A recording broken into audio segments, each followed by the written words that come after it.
Hello जय हिंद दोस्तों, कैसे हैं आप सब लोग। आशा करते हैं आप सब मस्त होंगे और अपनी पढ़ाई में व्यस्त होंगे।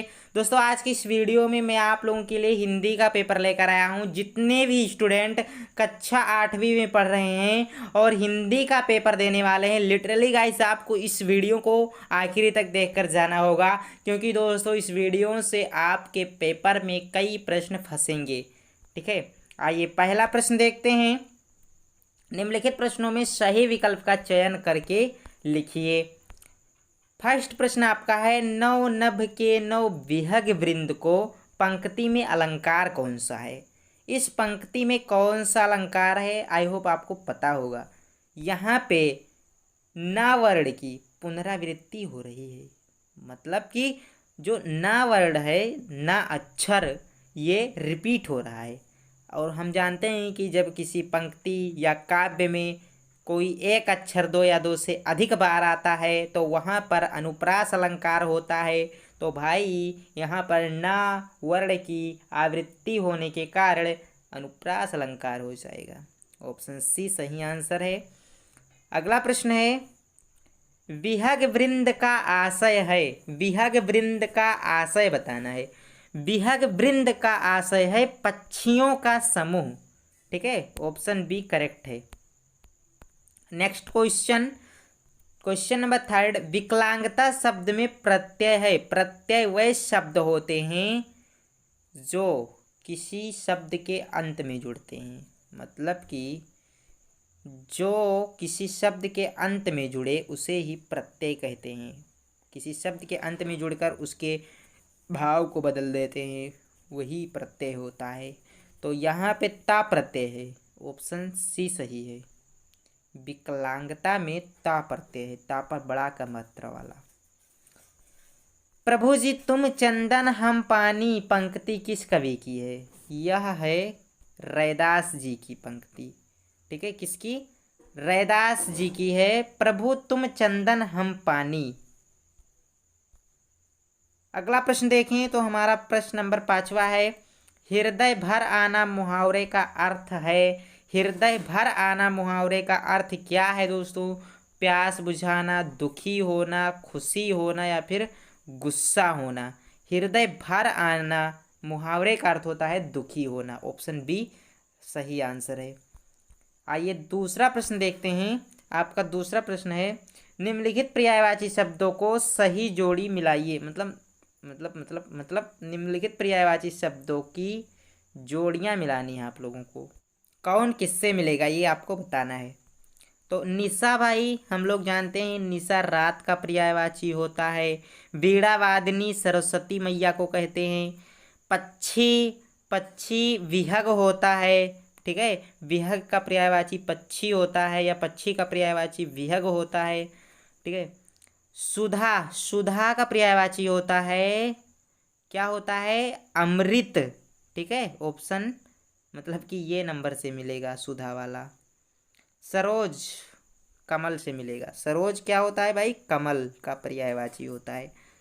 चलिए एक बार और बता देता हूँ आपको। ठीक है, निशा रात, वीणावादिनी सरस्वती, पक्षी विहग, सुधा अमृत, सरोज कमल। ओके, चलिए आगे का प्रश्न देखते हैं। प्रश्न नंबर तीसरा, कवि वीणावादिनी से किस प्रकार का झरना बहाने के लिए आग्रह कर रहा है। कवि वीणावादिनी से ज्योतिर्मय निर्झर झरना बहाने के लिए आग्रह कर रहा है। चौथा प्रश्न है, उपमा अलंकार में कौन कौन से 4 अंग होते हैं। उपमा में देखिए कौन कौन से 4 अंग होते हैं, उपमेय, उपमान, साधारण धर्म और वाचक। आइए अगला प्रश्न देखते हैं। 5वां प्रश्न, निम्नलिखित पंक्ति को पढ़कर नीचे लिखे गए प्रश्नों के उत्तर दीजिए। नव गति नव लय ताल छंद नव, नवल कंठ नव जलद मंद रव। प्रश्न है, उपर्युक्त पंक्ति में कौन सा अलंकार है। उपर्युक्त पंक्तियां किस पाठ से ली गई हैं। तीसरा प्रश्न है, कविता के कवि का नाम लिखिए। चौथा प्रश्न है, ताल छंद का क्या आशय है। आइए 1 बाय 1 सभी के आंसर देखते हैं। पहले प्रश्न का आंसर है आपका, उपर्युक्त पंक्तियों में अनुप्रास अलंकार है। क्यों अनुप्रास अलंकार है, यहाँ पे ना वर्ण की फिर से आवृत्ति हो रही है, पुनरावृत्ति हो रही है, रिपीट हो रहा है, ठीक है। ना अक्षर रिपीट हो रहा है, इसलिए अनुप्रास अलंकार हो जाएगा। दूसरा प्रश्न, उपर्युक्त पंक्तियां किस पाठ से ली गई हैं? तो ये वरदे पाठ से ली गई हैं। वरदे, वीणावादिनी वरदे नामक पाठ से ली गई हैं, ठीक है। वीणावादिनी वरदे नामक पाठ से ली गई उपर्युक्त पंक्तियां। इस कविता के कवि का नाम सूर्यकांत त्रिपाठी निराला है। चौथा प्रश्न आपका क्या था? ताल छंद का आशय क्या है? तो ताल छंद का आशय देखिए क्या है। ताल छंद का आशय यह है कि कविता करने के लिए किसी भी ताल अथवा छंद की अनिवार्यता नहीं होनी चाहिए।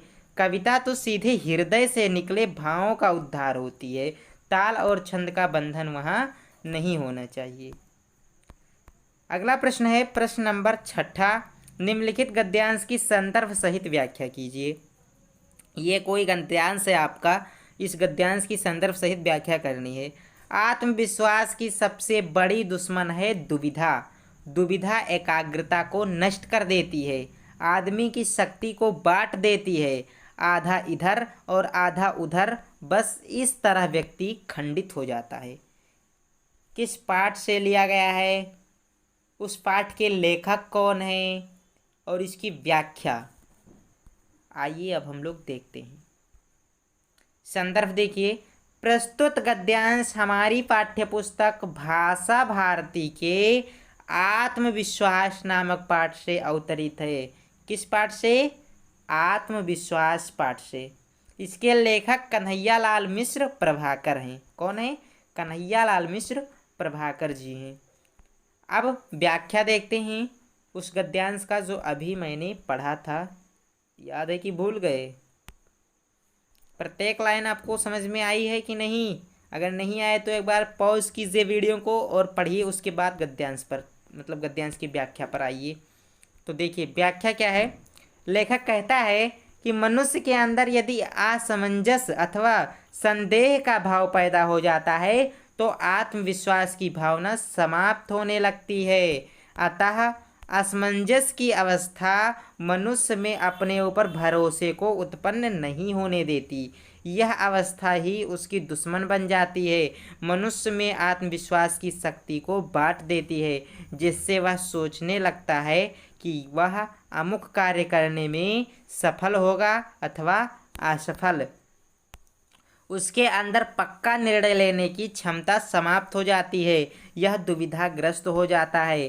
कार्य में सफल अथवा असफल होने संबंधी दो दुविधा मनुष्य के अंदर से तल्लीनता की भाव को नष्ट कर देती है और वह अपने उद्देश्य में सफल नहीं हो पाता। आपका दिमाग खराब हो गया होगा इतना बड़ा व्याख्या मतलब देख करके या पढ़ करके, ठीक है।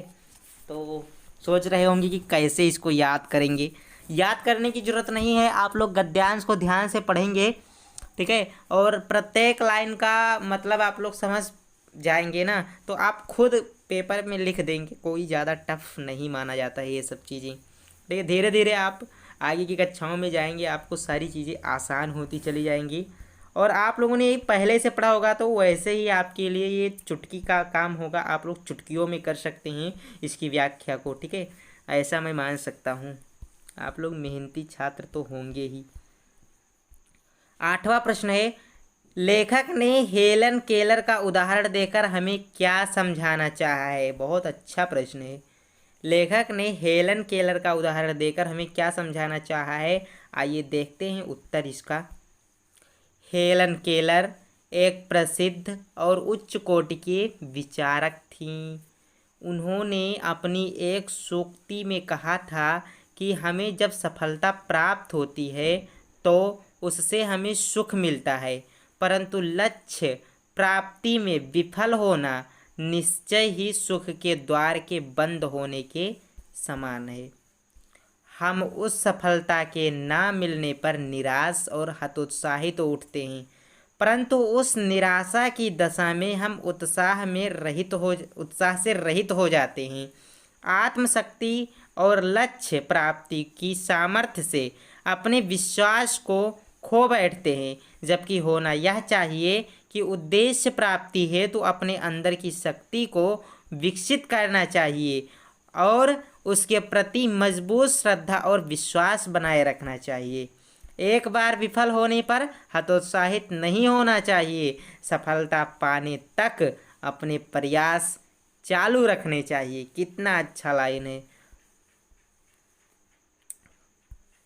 बहुत कुछ आप लोगों को इस लाइन से सीखने को मिला होगा। इस आंसर से लेखक ने हेलन केलर का उदाहरण देकर हमें क्या समझाना चाहा है।